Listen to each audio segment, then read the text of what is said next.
As-tu déjà pensé faire du stand-up solo?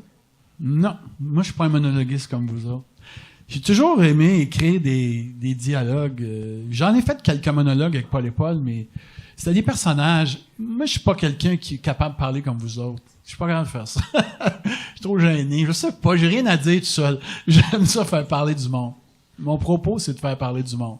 Je suis plus un auteur, je pense, de dialogue, de relations. Je suis pas bon, je serais pas bon. Je vous regarde aller quand je vois du monde comme vous autres. Sincèrement, là, je sais pas comment vous faites pour faire 1h30 parler tout seul en avant. Mais quand t'es deux, quand t'es deux, tu peux le faire tout seul. La réplique de l'autre, tu dis... fait que l'autre, il dit... Puis là, tu dis la réplique de l'autre. Ah ouais? Mais, tu sais, c'était de même que toute ta carrière de monologuiste a commencé. Tu sais, ton premier sketch dans le Stitch Show, c'était supposé être un sketch à la base? C'est ça, ça supposé être un sketch à 4 personnages. Mais en fait, moi, je dois ça à Robert Charlebois, j'y dois ma vie, ma carrière, en fait. Parce que quand le show, on a monté ça dans 3 semaines. Et, c'est fou, un show légendaire de même, monté en 3 semaines. 3 semaines. Mais, ça n'a pas de sens. Attends, Robert avait déjà ses chansons. Oui. Louise avait ses chansons. Donc, il fallait trouver un esprit autour. Fait que toi, il fallait que tu montes tes bouts à toi en 3 semaines. Oui, c'est ça. Mais, en gros, eux autres avaient un show, toi, t'avais 3 semaines. Écrire quoi? mais c'est Mouf qui a trouvé le thème. Il y avait un thème. Dans je sais pas quoi, on chante des chansons d'amour. Alors, comme ça. Mettons, dans les garderies, on chante des chansons d'amour comme ça. Veux-tu mener Toto, papa? Veux-tu mener Toto? Veux-tu mener, tu sais, des niaiseries. Dans les en tout cas. Quelle année, ça? Dans les 68. Dans les aquariums, on chante des chansons d'amour comme ça. On faisait ça 5 minutes. Tu sais, alors, c'était... Non, mais il y avait des sketchs, et il y avait un sketch avec le bon boss, puis tout ça, à 4 personnes. Et c'est Charlebois qui a dit, il vient un soir, écoute, en 3 semaines, on écrivait du matin au soir, alors là, il dit, oh, j'ai entendu une affaire, tu vas faire ça. Je dis, quoi? Là, il me fait entendre Alice's Restaurant d'Arlo Guthrie.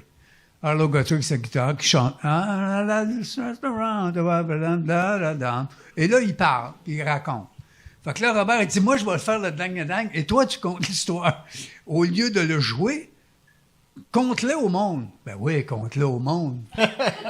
C'est facile à dire, ça, là. C'est un sketch à 4, là. Alors là, je suis parti, là, dans une journée, j'ai tout réécrit, et j'ai écrit ça comme une chanson, avec un punch à toutes les 32 mesures. Tu sais, alors, parce qu'eux autres, ils faisaient des lignes derrière 32 mesures. Là, là, j'avais un punch. Alors, tu sais, comme, je sais pas, ils travaillaient. Bon, on a toujours la semaine de 54 heures, puis des fois, je gagne 72, 73. Là, c'était le punch pas clair. Là, ça repartait. Ding. Alors, c'était les unions que ça donne. Le monologue dont les gens se rappellent encore. Ben oui. Alors, sans Robert, jamais dans ma vie, jamais, j'ai pensé un jour faire de l'humour. Jamais. J'ai voulu faire 1000 affaires, acteur. Mais t'étais batteur. Batteur. Je voulais. Ouais, drummer, là. Pour, faire de la politique. Non. Drummer. Ouais. 1000 affaires que j'ai voulu faire, mais jamais humoriste, jamais faire de l'humour. Alors, je le dois à Robert. Et comme... T'as-tu resté bête? Tu sais, mettons, le premier soir, d'avoir les rires intenses que t'avais. Pas de rire. Aucun rire. C'est vrai? Aucun rire. Voyons donc, tabarnak. Écoute. T'avais joué ça où? Mais... T'as joué ça où? Au Carrefour. Non, pas que ça arrive. Parce que c'était drôle, ça, ce sketch. Oui. Non, mais les gens ne trouvaient pas ça drôle. Écoute, le bonheur, pas de rire. Je parle des premières fois. Le fœtus, tous ces monologues-là, là, les gens ne riaient pas. Ils se fâchaient ou ils figeaient. Ils étaient là. Une gang de fixeux que j'avais en avant de moi. Fait que dans le fond, tu disais, à soir, j'espère qu'il fixe. T'aimais-tu mieux qu'il fixe ou qu'il se fâche? Écoute, j'aimais mieux qu'il rit. OK.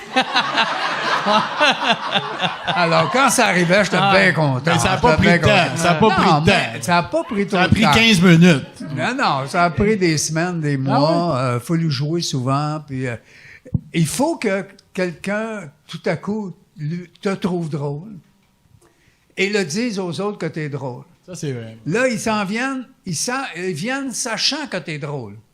Ils savent pas ce que tu fais, mais Ouais. mon chum m'a dit qu'il est drôle. Il est drôle. Alors là, il rit à n'importe quoi. Là, tu dis, quoi qu'il rit? Je veux pas qu'il rit là, moi. Je n'ai pas fait de gag encore. Alors, tu sais, c'est toujours pareil. Puis ça, c'est une autre affaire. Quand on est perçu comme un comique, hein, tu sais, une fois, je me perds. Je suis en campagne. Fait que j'arrête sur le bord d'un rang, il y a une maison, là.